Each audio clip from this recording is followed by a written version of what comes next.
Orientation of nuclei. In the presence of external magnetic field nuclei क्या करते हैं, इन the absence में तो वो रैंडमली मूव कर रहे होते हैं, लेकिन जैसे ही एक्सटर्नल मैग्नेटिक फील्ड हम अप्लाई करते हैं तो न्यूक्लियाई अपने आप को ओरिएंटेट कर लेते हैं, ठीक है, और वो अपने आप को या अलाइन करेंगे या अपोज करेंगे, लेकिन ओरिएंटेशन ही होगी।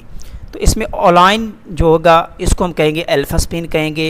Align this is the lower energy इनकी होती है and they are known as poor nuclei. इस तरह जब वो अपोज करेंगे, आगे मैं डायग्राम भी शेयर करता हूँ, तो इसकी वैल्यू -1/2 होगी, इनकी हाई एनर्जी होगी and they are called rich nuclei. तो इसको हम रिच न्यूक्लियाई कहते हैं और ये बीटा स्पिन होती है।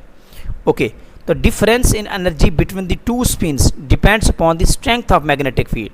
तो ये जो दो हमारे पास ओरिएंटेशंस हैं, ये टू स्पिन्स हैं, इनके बीच में जो एनर्जी का डिफरेंस होगा बेसिकली, ठीक है, तो ये किस पे डिपेंड करता है, ये मैग्नेटिक फील्ड की, एक्सटर्नल मैग्नेटिक फील्ड की स्ट्रेंथ पे डिपेंड करता है। Okay, number of orientations can be calculated by the following formula. ये काफ़ी इंपॉर्टेंट फार्मूला है, तो इसको आपने नोट करना है, यहाँ से क्वेश्चन पॉसिबल होते हैं।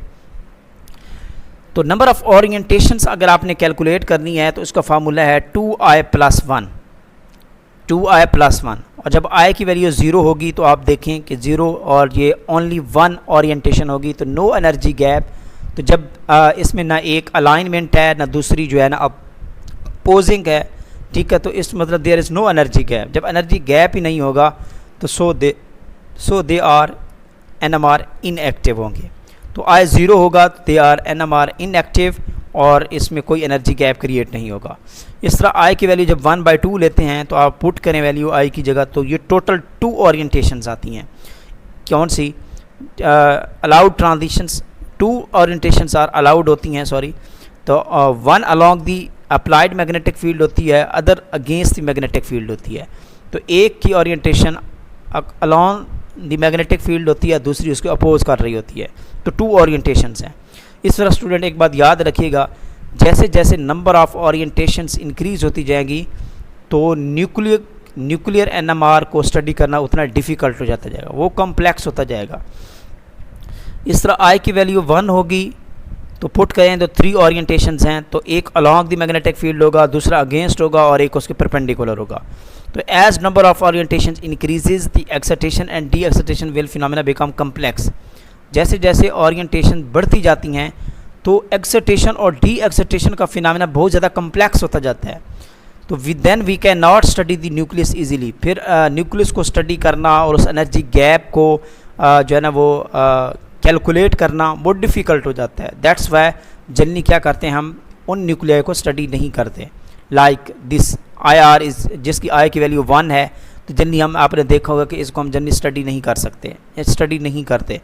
इसी तरह जनरली हम स्टडी करते हैं I की वैल्यू जब 1/2 होती है, क्योंकि इस केस में हमारे पास 2 ओरिएंटेशंस आती हैं, एक अपोज कर रही होती है और एक अलॉन्ग द फील्ड होती है, एक उसकी अपोज द फील्ड होती है।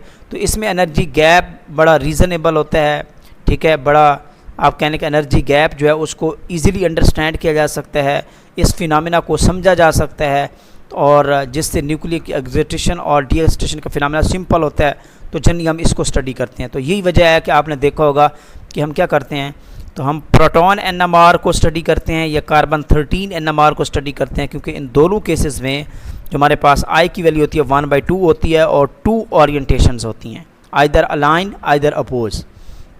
Okay, so proton NMR carbon 13 can be interpreted easily, so we study both because these present in the every structure, because the reason is there कि proton और carbon ये वो 2 एटम्स हैं जो आपके हर structure में प्रेजेंट होते हैं। दैट्स वाई हम जनरली किसको डिस्कस करते हैं, प्रोटॉन और कार्बन 13 NMR की डिस्कशन करते हैं। इसके अलावा और भी आप कर सकते हैं, in the absence of magnetic field these 2 orientations have no energy gap, these are degenerate, and when the nuclei are placed in the external magnetic field nuclei orientate and energy gap is created between the 2 alpha and beta level। जो 2 level थे, एक align था और एक oppose था, अगर आप external magnetic field apply करते हैं तो फिर क्या होगा, तो एक्सटर्नल मैग्नेटिक फील्ड अप्लाई करने पे एक एनर्जी गैप क्रिएट हो जाता है, ठीक है, और जब एनर्जी गैप क्रिएट हो जाता है तो एनर्जी डिफरेंस क्रिएट हो जाता है। तो न्यूक्लियाई क्या करते हैं, वो जो है ना वो एक्साइटेशन और डी एक्साइटेशन करते हैं और रिलैक्सेशन फिनोमेना होता है। तो जितना ज़्यादा एनर्जी आप मैग्नेटिक फील्ड की स्ट्रेंथ, एक्सटर्नल मैग्नेटिक फील्ड जब यूज़ करते हैं, for example this is our sample, तो हम क्या करते हैं, इस सैंपल के सराउंड में हम एक्सटर्नल मैग्नेटिक फील्ड क्या करते हैं, यूज़ करते हैं। This is the external magnetic field. तो जितना स्ट्रॉन्ग मैग्नेटिक फील्ड होगा एक्सटर्नल, तो उतना ज़्यादा दो लेवल के बीच में, अपोजिंग और जो दूसरा है, उनके बीच में एनर्जी डिफरेंस क्रिएट होता जाएगा। ठीक है, लाइक दिस आप देखेंगे in the absence of magnetic field, तो न्यूक्लियाई क्या है, रैंडमली ओरिएंटेट नहीं है, रैंडमली है। इसी तरह आप देखें in the presence of magnetic field, तो इन्होंने अपने आप को ओरिएंटेट कर दिया है। These are the align, these are the opposing, तो एक अलाइन है, ठीक है, और दूसरी अपोज है। इस तरह आप देखें ये सैंपल है हमारा, और इसमें हम क्या रखते हैं, इसके सराउंड में हम मैग्नेटिक पोल्स रखते हैं, मैग्नेटिक फील्ड रखा जाता है। तो इस केस में देखें तो जो हमारे पास जो एनर्जी डिफरेंस क्रिएट होता है दो लेवल्स के बीच में, उसका जो फार्मूला होता है वो ये होता है, दिस इज़, ये फार्मूला आपने याद रखना है। ठीक है, तो आर जो है this is the gyromagnetic ratio, ये क्या होती है इसको भी हम डिस्कस कर लेते हैं। This is the strength of magnetic field, this is the Planck's constant, और ये भी कांस्टेंट है। तो इस तरह आप एनर्जी डिफरेंस डिटरमाइन कर सकते हैं अगर आपको strength of magnetic field given हो। ठीक है, इसके अलावा आपको गायरोमैग्नेटिक रेशो गिवन हो, ये दो फैक्टर्स गिवन हो, तो आप एनर्जी डिफरेंस इजीली कैलकुलेट कर सकते हैं। तो ये कैलकुलेशन भी इस पर आ सकती है ऐसे छोटी सी। ओके, अब हम इसको फार्मूला को क्या करते हैं, मॉडिफाई करते हैं और in term of gyromagnetic ratio के केस में लेके आते हैं। तो this is the formula of gyromagnetic ratio, ये बन जाता है। ठीक है, कैसे बनता है, ये डेरिवेशन गिवन है। अब इसमें देखें तो ये जो V है basically this is the radio frequency, ये क्या है, basically this is the radio frequency, जो कि मेगा हर्ट्स में इसका यूनिट होता है, हर्ट्स में इसको लिया जाता है, और इसका जो यूनिट होता है वो ppm में लेते हैं जनरली फ्रीक्वेंसी को। एंड सेकंड H0 जो है this is the strength of magnetic field, जिसका यूनिट होता है टेस्ला, तो इसको टेस्ला या गाज में लेते हैं, तो 1 टेस्ला इज इक्वल टू 10⁴ गाज होता है, ये भी आपने याद रखना है। तो this is known as gyromagnetic ratio. ठीक है, तो ये क्या बताती है, ये गायरोमैग्नेटिक रेशो हमें क्या इन्फॉर्मेशन देती है, tells about the magnetic strength of the nuclear magnet, जो हमारे पास जो न्यूक्लियर मैग्नेट होता है उसकी स्ट्रेंथ के बारे में बताती है। What is the gyromagnetic ratio, तो ये इंटरव्यू के हवाले से ये NMR जो है ये काफ़ी इंपॉर्टेंट है। एग्ज़ाम के हवाले से अगर मैं आपके साथ शेयर करूँ तो पब्लिक सर्विस कमीशन के एग्ज़ाम के हवाले से UV एंड IR को आप अच्छे तरीके से देखें, और इंटरव्यू के हवाले से जनरली आपकी MS और NMR और बाकी UV और IR भी इंपॉर्टेंट हैं, तो ये ज़्यादा NMR से क्वेश्चन काफ़ी सारे पूछे जाते हैं। Ratio of radio frequency and strength of magnetic field is known as gyromagnetic ratio.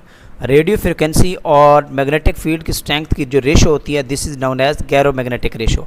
यहाँ पे इसको और ज़्यादा क्लियर कर लेते हैं।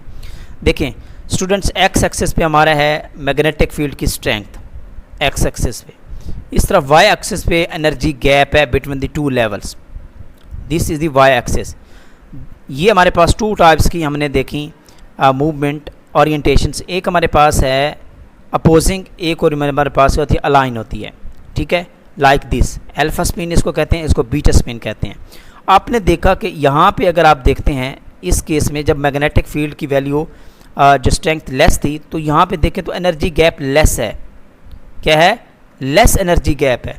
तो आपको लोअर रेडियो फ्रिक्वेंसी यूज़ करनी पड़ेगी इस एनर्जी गैप में एक्साइटेशन और डी एक्साइटेशन न्यूक्लियाई की करवाने के लिए। Have you understand? ओके।